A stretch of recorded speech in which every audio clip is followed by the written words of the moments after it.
श्री धर्मसिंह मुनिराज की। दक्षिण देश के कौशलगिर नाम का एक नगर था। उस नगर में उस समय राजा वीरसेन रहते थे, जिनकी रानी का नाम वीरमती था। उनकी दो संतान थी, एक पुत्र था और दूसरी पुत्री थी। पुत्र का नाम था चंद्रभूति और पुत्री का नाम था चंद्रश्री। ये दोनों बालक बहुत ही सुंदर थे और वैसे भी जो बच्चे होते हैं वो सबको सुंदर लगते ही हैं। बच्चे मन के सच्चे, बच्चे हमें इसको अच्छे लगते हैं और उनका रूप रंग और सुंदर हो तो और अच्छे लगते हैं। सोने में सुहागा हो जाता है। ऐसा ही था। धीरे धीरे उन दोनों का बढ़ना हुआ। वो शिक्षा प्राप्त करने के बाद इस स्थिति पर पहुंच गए कि माता पिता को चिंता हो गई। आप समझ गए होंगे किस बात की चिंता हो गई? शादी विवाह की चिंता हो गई उनको, क्योंकि एक ही चिंता रह जाती है, पढ़ लिखने के बाद बच्चे को या तो जॉब लग जाए या अब पहले राजा महाराजा थे, जॉब की तो कोई बात ही नहीं थी। अब किसकी बात थी? शादी की बात थी। वहीं एक कौशल नाम का देश था। उस कौशल नाम के देश में एक शहर था, जिस शहर का नाम ही कौशल था। देश का नाम भी कौशल और शहर का नाम ही कौशल। वहाँ पर एक राजा रहते थे जिनका नाम था धर्मसिंह। और धर्मसिंह बहुत ही सुंदर थे। इन्होंने देखा वीरसेन ने कि हमारी बच्ची जो है ना, राजकुमारी चंद्रश्री के लिए यह वर योग्य है, क्यों ना इन्हीं के साथ विवाह कर दिया जाए। और शुभ मुहूर्त देख करके चंद्रश्री की शादी धर्मसिंह के साथ हो गई। दोनों दंपति सुखपूर्वक अपना जीवन व्यतीत करने लगी। उन्हें किसी प्रकार की कोई कमी नहीं थी।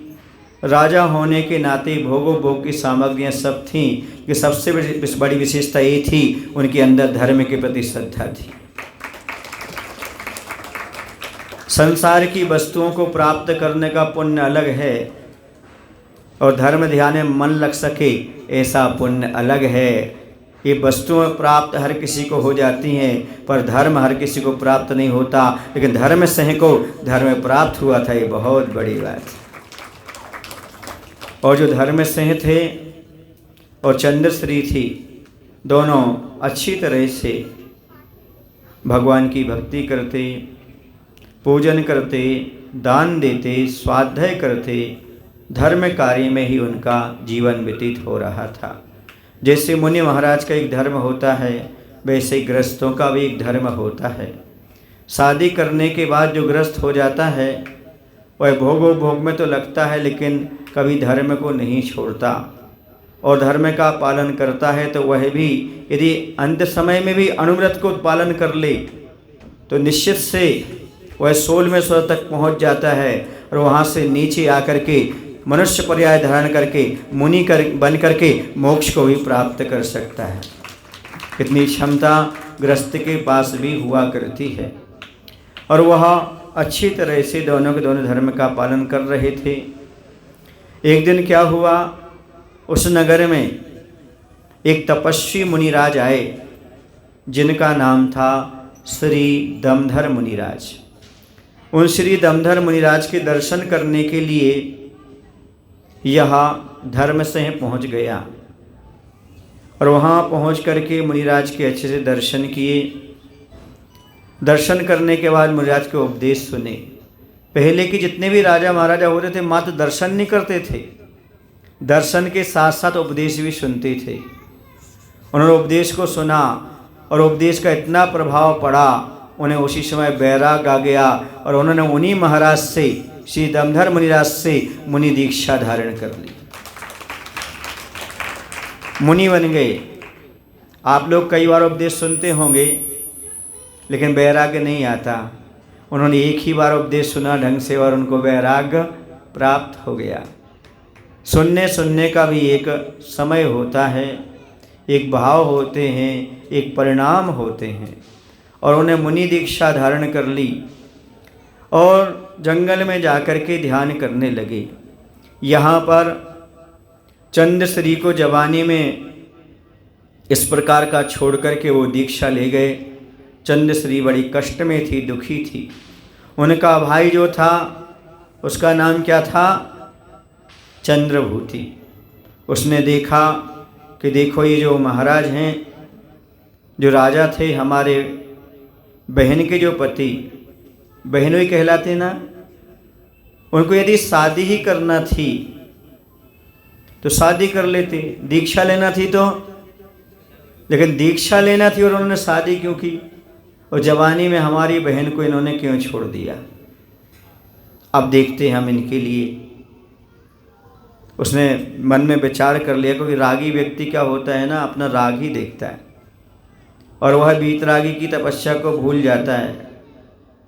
और जब उसने जाकर के जंगल में देखा कि धर्मसेन महाराज बैठे हुए हैं, उसने उठा लिया महाराज को, उठा करके ले आया और ज़बरदस्ती उठा करके लाया और चंद्रश्री के पास ला करके रख दिया।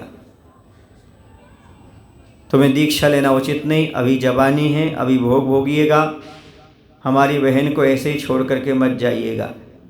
लेकिन कहते जिन्हें एक बार बैराग आ जाता है वो किसी के रोके रुकता नहीं।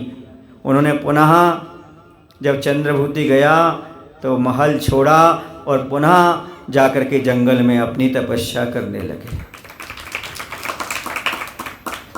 लाख कोई उपाय कर ले, जिसे आत्मकल्याण करना है उसे कोई रोक नहीं सकता। समझ आ रहा? अब एक दिन क्या हुआ, इसी तरह वह तपस्या कर रहे थे महाराज कि फिर चंद्रभूति वहाँ पर पहुँच गया। महाराज ने देखा ये आएगा और अब मानेगा नहीं, अब तो मेरी तपस्या बिगाड़ेगा, भंग करेगा, फिर उठा करके ले जाएगा।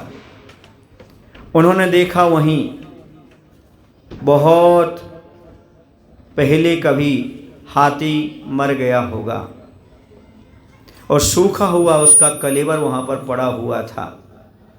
महाराज वहाँ गए, उस सूखे कलेवर में जाकर के बैठ गए और बैठ करके उन्होंने अन्न पानी सबका त्याग कर दिया। क्यों? प्राण जाए तो जाए, पर मेरे प्रण नहीं जाना चाहिए, मुझे दीक्षा अच्छे से निभाना है। और शल्लेखना ले ली और शल्लेखना लेकर के उन्होंने अपने प्राण को छोड़ दिया, पर व्रतों को नहीं छोड़ा, स्वर्ग में जाकर के देवगति को प्राप्त हो। ये कहानी तो आपने सुन ली। धर्मसेन मुनिराज ने अपने प्राण छोड़ दिए लेकिन धर्म को नहीं छोड़ा।